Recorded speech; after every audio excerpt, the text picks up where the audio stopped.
ಶ್ರೀ ಗುರುಭ್ಯೋ ನಮಃ. ಹರಿ ಓಂ. ಆತ್ಮೀಯರೇ, ವಂದನೆಗಳು. ಬಹಳ ದಿನಗಳ ವಿರಾಮದ ಬಳಿಕ, ಅಂದರೆ ಬೇರೆ ಬೇರೆ ಕಾರ್ಯಕಲಾಪಗಳಲ್ಲಿ ವ್ಯಸ್ತನಾದ ಕಾರಣ ನಿಮ್ಮ ಮುಂದೆ ಬರುವುದರಲ್ಲಿ ಸ್ವಲ್ಪ ತಡವಾಯಿತು. ಅದಕ್ಕಾಗಿ ಖೇದವನ್ನು ವ್ಯಕ್ತಪಡಿಸ್ತಾ ಇವತ್ತಿನ ನಮ್ಮ ಈ ಸಂಚಿಕೆಯಲ್ಲಿ ಮತ್ತೆ ನಮ್ಮ ಸಹೃದಯರಾದಂತಹ ಶ್ರೀಯುತ ಧನಂಜಯ ಅವರು ಕೇಳಿರತಕ್ಕಂತಹ ಅತ್ಯುತ್ತಮವಾದಂತಹ ಪ್ರಶ್ನೆ, ಉತ್ತಮ ಜಿಜ್ಞಾಸೆಯನ್ನು ಮುಂದಿಟ್ಟಿದ್ದಾರೆ. ಅವರ ಮುಖಾಂತರ ವೀಕ್ಷಕರಿಗೆಲ್ಲರಿಗೂ ಕೂಡ ಉತ್ತರ ಕೊಡುವಂತಹ ಪ್ರಯತ್ನವನ್ನು ಮಾಡ್ತಾ ಇದ್ದೇನೆ. ಅವರ ಪ್ರಶ್ನೆ ಹೀಗಿದೆ: ದೇವರು ಅಂತ ಹೇಳಿದರೆ ಯಾರು, ಅವನು ಎಲ್ಲಿದ್ದಾನೆ, ಮತ್ತು ಶ್ರೀಕೃಷ್ಣನು ಭಗವಂತನ ದೇವರ ಅವತಾರವೇ ಎಂಬಂತಹ ಪ್ರಶ್ನೆಯನ್ನು ಕೇಳಿದ್ದಾರೆ. ಯಾವತ್ತೂ ಕೂಡ ಶಾಸ್ತ್ರಗಳಲ್ಲಿ ಒಂದು ವ್ಯಕ್ತಿಯನ್ನು ಅಥವಾ ಒಂದು ವಸ್ತುವನ್ನು, ಒಂದು ಪದಾರ್ಥವನ್ನು ಪರಿಚಯಿಸುವಾಗ ನೋಡಿ ಇದುವೇ ದೇವರು, ಇದುವೇ ಆ ವಸ್ತು ಎಂಬುದಾಗಿ ತೋರಿಸುವ ಕ್ರಮ ಇಲ್ಲ. ಅದರ ಲಕ್ಷಣಗಳನ್ನು ಹೇಳುತ್ತಾರೆ. ಉದಾಹರಣೆಗೆ, ಅದಕ್ಕೋಸ್ಕರವೇ ಪಾಣಿನೀಯ ಕಾಣಾದಂಚ ಸರ್ವಶಾಸ್ತ್ರೋಪಕಾರಕಂ ಎಂಬಂತಹ ಒಂದು ಮಾತಿದೆ. ಲಕ್ಷಣವನ್ನು ಹೇಳುವ ಮುಖಾಂತರ ನಾವು ಅದನ್ನು ಗುರುತಿಸಬೇಕು ಯಾವುದು ಅಂತ. ಸಣ್ಣ ಉದಾಹರಣೆ, ಆ ಲಕ್ಷಣ ಹೇಗಿರ್ತದೆ ಅಂತ ಕೇಳಿದರೆ, ಆ ಲಕ್ಷಣವನ್ನು ನಾವು ತಿಳಿದುಕೊಂಡೆವು ಎಂದಾದಲ್ಲಿ ಇದುವೇ ಅದು ಎಂಬುದಾಗಿ ನಾವೇ ತೀರ್ಮಾನಕ್ಕೆ ಬರಬಹುದು. ಆ ರೀತಿಯ ಲಕ್ಷಣವನ್ನು ಕೊಡ್ತಾರೆ.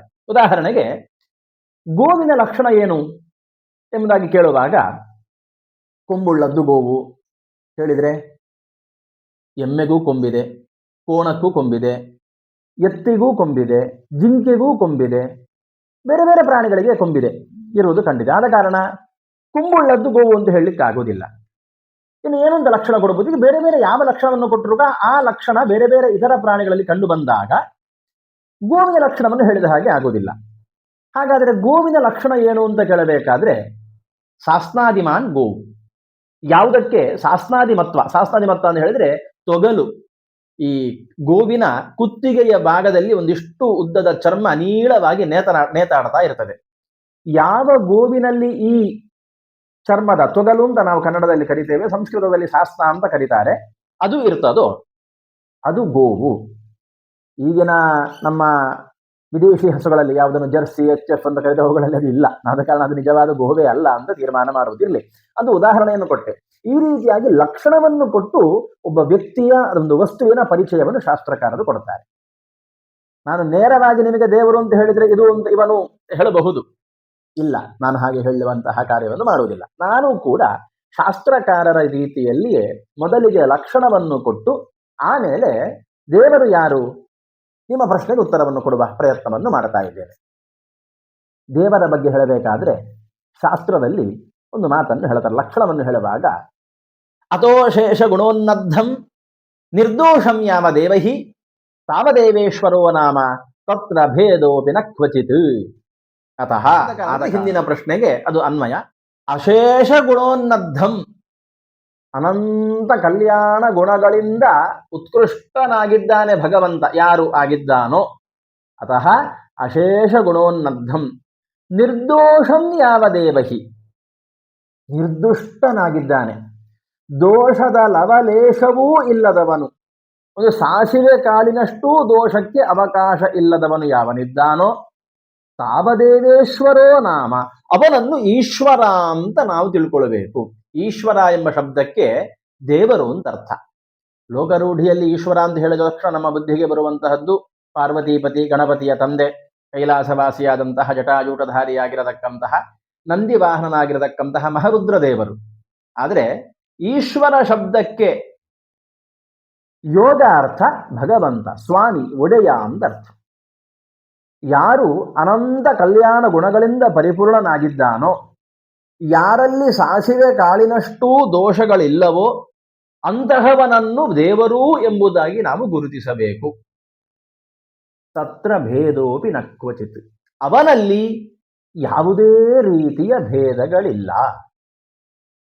ಭಗವಂತ ಮೂಲ ರೂಪದಲ್ಲಿ ಎಷ್ಟು ಶಕ್ತಿಮತ್ತಾಗಿದ್ದಾನೋ, ಎಷ್ಟು ಗುಣಗಳಿಂದ ಕೂಡಿದ್ದಾನೋ, ಯಾವ ರೀತಿಯಲ್ಲಿ ಗುಣತಃ, ದೇಶತಃ, ಕಾಲತಃ ಸರ್ವತ್ರ ವ್ಯಾಪ್ತನಾಗಿದ್ದಾನೋ, ಅದೇ ಗುಣತಃ, ದೇಶತಃ, ಕಾಲತಃ ಸರ್ವತ್ರ ವ್ಯಾಪ್ತತ್ವ ಎಂಬುದು ಭಗವಂತನ ಎಲ್ಲಾ ರೂಪಗಳಲ್ಲಿಯೂ ಇರತಕ್ಕಂತಹದ್ದು. ಅದರಲ್ಲಿ ಭೇದವನ್ನು ಚಿಂತಿಸಬೇಡಿ. ಇದು ದೇವರ ಲಕ್ಷಣ. ಭಗವಂತ ಅಂತ ಕರೆಸಿಕೊಳ್ಳಬೇಕಾದ್ರೆ ಅನಂತ ಕಲ್ಯಾಣ ಗುಣಗಳಿಂದ ಪರಿಪೂರ್ಣನಾಗಿರಬೇಕು. ಸಾಸಿವೆ ಕಾಳಿನಷ್ಟೂ ದೋಷಗಳಿಗೆ ಅವಕಾಶ ಇರಬಾರದು. ಅಂತಹವನನ್ನು ದೇವರು ಅಂತ ತಿಳಿದುಕೊಳ್ಳಿ, ಅವನಲ್ಲಿ, ಅವನ ರೂಪಗಳಲ್ಲಿ, ಅವನ ಅವತಾರಗಳಲ್ಲಿ, ಅವನ ಅವಯವಗಳಲ್ಲಿ, ಅವನ ಕರ್ಮದಲ್ಲಿ, ಕ್ರಿಯೆಗಳಲ್ಲಿ, ಗುಣಗಳಲ್ಲಿ ದೇಶತಃ ಕಾಲತಃ ಗುಣತಃ ಯಾವುದೇ ರೀತಿಯ ಭೇದಗಳಿಲ್ಲ. ಇದು ದೇವರ ಲಕ್ಷಣ ಅಂತ ಶಾಸ್ತ್ರಕಾರರು ಹೇಳಿದರು. ಇಂತಹ ಲಕ್ಷಣಗಳು ನಿಮಗೆ ಯಾವನಲ್ಲಿ ಕಾಣುತ್ತದೋ ಅವನನ್ನು ನೀವು ಭಗವಂತ ಅಂತ ಉಪಾಸನೆ ಮಾಡಿ. ಎರಡನೆಯ ಪ್ರಶ್ನೆ, ಕೃಷ್ಣನು ದೇವರ ಅವತಾರವೋ? ಇದಕ್ಕೆ ಸುಲಭವಾಗಿ ಉತ್ತರ ಕೊಡಬೇಕು, ನೀವು ಸ್ವಾಧ್ಯಾಯ ಮಾಡಬೇಕು, ಸ್ವಾಧ್ಯಾಯದಿಂದ ಅರಿತುಕೊಳ್ಬೇಕು ಅಂತ ನಾನು ಉತ್ತರ ಕೊಡ್ತೇನೆ. ಆದರೆ ನಿಮ್ಮ ಅನುಭವಕ್ಕೆ ಬರುವ ರೀತಿಯಲ್ಲಿ ನೀವು ತಿಳಿದುಕೊಳ್ಳಬೇಕೆಂದಾದರೆ ಭಗವದ್ಗೀತೆ ನಿಮಗೆ ಉತ್ತಮ ಗ್ರಂಥ, ಉತ್ತಮ ವ್ಯಾಖ್ಯಾನವುಳ್ಳಂತಹ ಭಗವದ್ಗೀತೆಯನ್ನು ಅಧ್ಯಯನ ಮಾಡಿ. ಭಾಗವತ ಗ್ರಂಥ ಹೇಳ್ತದೆ, ಕೃಷ್ಣಸ್ತು ಭಗವಾನ್ ಸ್ವಯಂ, ಸಾಕ್ಷಾತ್ ಭಗವಂತನೇ ಕೃಷ್ಣನಾಗಿ ಅವತರಿಸಿದ್ದಾನೆ. ಸಜ್ಜನರ ಉದ್ಧಾರಕ್ಕೋಸ್ಕರ, ದುಷ್ಟ ಜನರ ನಿರ್ನಾಮಕ್ಕೋಸ್ಕರ, ಭೂಭಾರ ಹರಣೆಗೋಸ್ಕರ, ಜ್ಞಾನವನ್ನು ಪಸರಿಸುವುದಕ್ಕೋಸ್ಕರ, ಜ್ಞಾನ ಕಾರ್ಯಕ್ಕಾಗಿ, ಬಲ ಕಾರ್ಯಕ್ಕಾಗಿ ಭಗವಂತ ಅನೇಕ ರೂಪಗಳನ್ನು, ಅನೇಕ ಅವತಾರಗಳನ್ನು ಧರಿಸಿಕೊಂಡು ಭೂಮಿಗಿಳಿದಿದ್ದಾನೆ. ಆ ಅನೇಕ ರೂಪಗಳಲ್ಲಿ, ಅನೇಕ ಅವತಾರಗಳಲ್ಲಿ ಕೃಷ್ಣಾವತಾರವೂ ಒಂದು ಎಂಬುದಾಗಿ ಅನೇಕ ಸಾತ್ವಿಕ ಶಾಸ್ತ್ರ ಗ್ರಂಥಗಳು ಸಾರುತ್ತಾ ಇದ್ದಾರೆ. ಭಾಗವತವೇ ಮೊದಲಾದಂತಹ ಪುರಾಣಗಳು ಹೇಳುತ್ತಾ ಇದ್ದಾರೆ.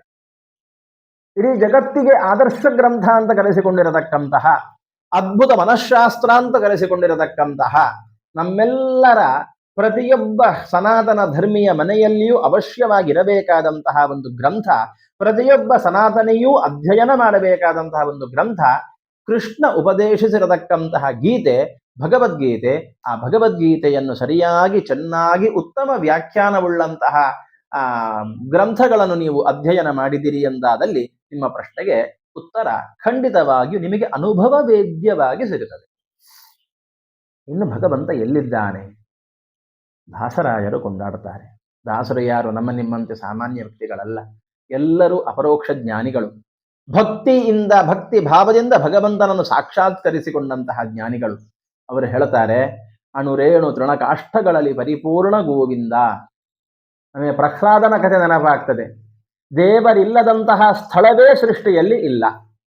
ಯತ್ರ ಕುತ್ರಾಪಿ ಸರ್ವತ್ರ, ಎಲ್ಲಿ ನೋಡಿದರಲ್ಲಿ ಭಗವಂತ ವ್ಯಾಪಿಸಿಕೊಂಡಿದ್ದಾನೆ. ಜ್ಞಾನಿಗಳ ಕಣ್ಣಿಗೆ ಸುಲಭವಾಗಿ ಗೋಚರ. ನಮ್ಮಂತಹವರು ಅಲ್ಲಿದ್ದಾನೆ ಎಂದು ತಿಳಿದುಕೊಂಡು ಪ್ರತಿಯೊಂದು ವಸ್ತುವಿನಲ್ಲಿಯೂ ಭಗವಂತನ ಇರುವಿಕೆಯನ್ನು ಕಂಡು ಅಲ್ಲಿ ಭಗವಂತನನ್ನು ಪೂಜಿಸಬೇಕು, ಧ್ಯಾನಿಸಬೇಕು, ಅನುಸಂಧಾನಿಸಬೇಕು ಅಂತ ಶಾಸ್ತ್ರಗಳು ಹೇಳ್ತಾ ಇದ್ದಾವೆ. ನಾನಾಗ ಹೇಳಿರತಕ್ಕಂತಹ ಗ್ರಂಥ ಭಗವದ್ಗೀತೆ, ಅದೂ ಕೂಡ ಈ ನಿಟ್ಟಿನಲ್ಲಿ ನಿಮಗೆ ಉತ್ತಮವಾದಂತಹ ಮಾರ್ಗದರ್ಶನವನ್ನು ನೀಡಬಲ್ಲದು. ಧನ್ಯವಾದಗಳು.